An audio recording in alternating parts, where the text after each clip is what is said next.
Scanning for audio.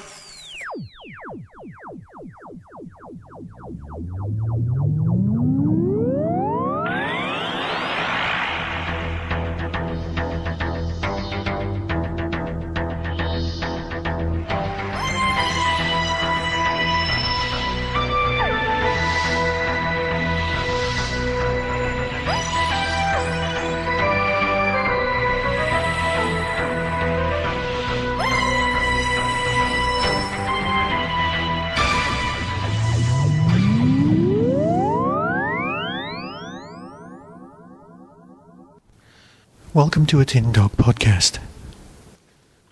October always brings with it fabulous box sets. This year, is no exception. Because we've got not only Doom Coalition, but more importantly, we've got the War Doctor box set number 3. 3 stories in one box, just like last time. Now I know that collectively, if it was anybody else, we'd have 12 by now, but let's face it, 3 stories of the War Doctor is 3 more stories of the War Doctor is 3 more than we ever thought we'd get in the first place. And this story, this set, has got, well, 3 remarkably good stories, and of course, with it being a box set, they all fit together. You don't need to have bought the others. Seriously, you don't. If you're just interested in the War Doctor himself, this is a great place to start. I know it's box set 3 and you'll have bought box set 1 and 2 because, well, like me, you're a completist and you know what you like. Yes, this is something marvellous. As box sets go, I can't recommend this enough. Seriously, it's simply marvellous. Unlike, of course. However, unlike the McGann box set, I can talk a little bit more about what actually happens without giving away too many spoilers. Let's face it, there are Sontarans on the front of the second boxed set. I don't have to pretend that certain people aren't the villain or may not be. Well, you know the sort of thing, you know the pack drill. Here we've got something great. We've got something magical. Here we've got good old replacement number 9, the bus service that is John Hurt and his mate. You know what? I can't call her Servalan because she's not Servalan. Yes, she's got Servalan's voice, and possibly, let's, for sake of argument, that there was a time traveller and she visited an alternative universe and then she happened to regenerate in the vicinity of Commissioner Slayer from Blake 7, and then she ended up being a time lady who looked and sounded remarkably like, well, Jacqueline Pierce. That's what we've got here. Yes, she has the same evil, manipulative and self-serving goals as the President of the Galaxy, but no, it's not quite the same. Characterization, she's cleverer than Servalan ever was. She's more desperately fighting for survival than Servalan ever did. And she's slightly less willing to sacrifice absolutely everything to win. And yes, I'm saying that as a Blake 7 fan. Here we've got what Doctor Who does best. Small, compact stories. But, with it being audio, they get to be told on a much broader canvas. And that's the sort of thing that we always hear said about Big Finish. So let's go into more depth, shall we?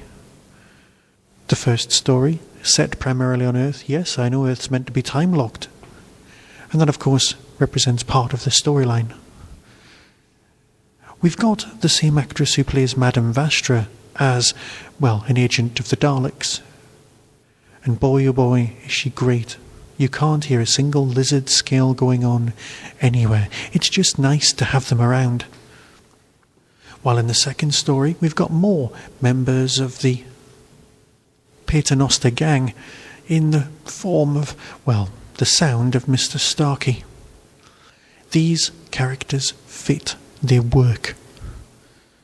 So yes, a throwaway line about the Sontarans wanting to take part in the Time War gets to become a massive, incredibly great story for the War Doctor to deal with. And of course, as always, when you finally look at the box, you discover that something this good was written by Andrew Smith. All three stories do fit together, but they are very much their own creatures. If a compliment or a complaint could be made, it would be about the third story. Remember Journey to the Centre of the TARDIS? That's what this one feels like.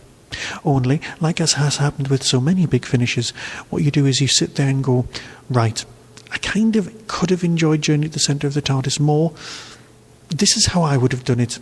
And then, of course, they've written it better. Yes, there's a lot of wandering around inside of a TARDIS, but then again, that's not just been done in Journey to the Centre of the TARDIS, that's been done in lots and lots of other stories. It's got more in common with, say, Logopolis than that particular tale. For me, the highlight is the Sontaran storyline, but that's only because it's so strong. The other two are quite brilliant indeed. It's just, I've got a soft spot for the potato heads and their need for war, and the fact that they're slightly cleverer than people give them credit for, which makes them even more dangerous. The third story is a great study in characterization, but of course the thing that needs to be mentioned is there's at least one scene per story where Nick Briggs is shouting at himself and going for it all guns. Oddly, the Time Controller Dalek is the most Nick Briggs sounding of all of the Daleks. He's more slimy. This is not to say that Nick Briggs is slimy, this is the performance. This Dalek is so much more master than he is Dalek. Yes, he's willing to sacrifice his people, but you can almost hear the sadness in his voice that he has to do this, because a pure Dalek is worth 1,000 of everyone else. The weapons that are employed are strokes of writing genius, spurious science employed just enough to make it sound scary. Yes, the reality might be very different, but that's beside the point. So is it good? Without question. Is it perhaps the highlight of audioness this year? I wouldn't go that far, but I wouldn't discount it at all. Let's face it, most Big Finish audios are judged by the scars that they leave upon us, the memories that keep popping back into our heads, scenes that we've just skated over years ago come back and we go, oh yeah, that was great. So an immediate review merely says that it's brilliant, but whether this thing makes you come back and go, I must listen to that again, well, the War Doctor is very likely to be that. So, standout performances all round. Seriously, there's nothing weak going on here at all. It's just so bleak listening to a Doctor willing to employ weapons if he has to. Is it the Doctor? Always. Does he want to abandon all hope? Not yet, but he's getting there. I'd like to hear a story with the young War Doctor versus the old War Doctor taking himself on. And yes, there is one great conversation that takes place in this particular storyline where the Daleks are basically going, well, you started it. And as a listener and as a fan of Doctor Who, all you can do is go, yeah, you're right, they did start it. And so with that, I'll fade away and let you listen to some more fun things. And I'll return one day. One day, yes, I will return. No, forget that. I'll be back very soon, probably to talk about Doctor Who. So until then, be seeing you. The War Doctor, Agents of Chaos.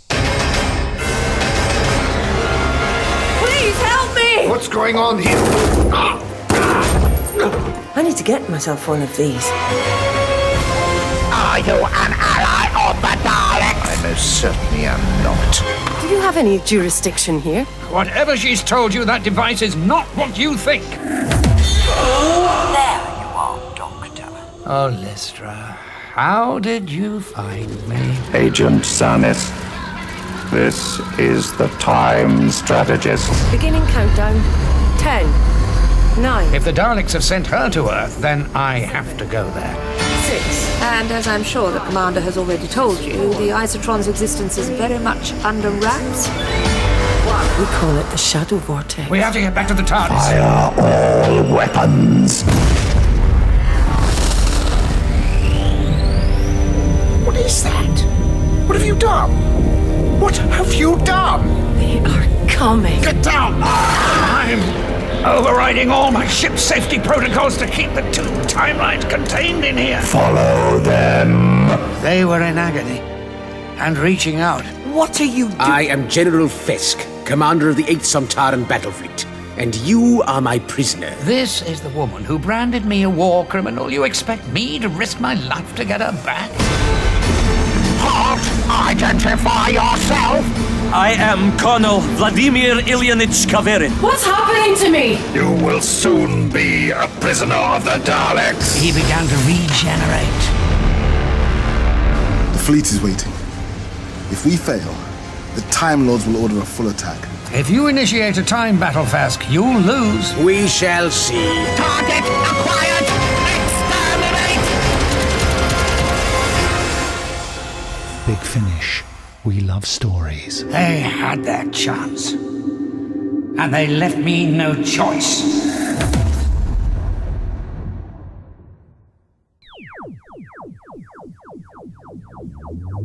That was the Doctor Who Tin Dog Podcast, available on iTunes, YouTube, Twitter, RSS, Vimeo, and across the internet. Doctor Who and its associated properties are all copyright and trademark of the BBC. No infringement is intended. Why not become a supporter by visiting patreon.com/tindog.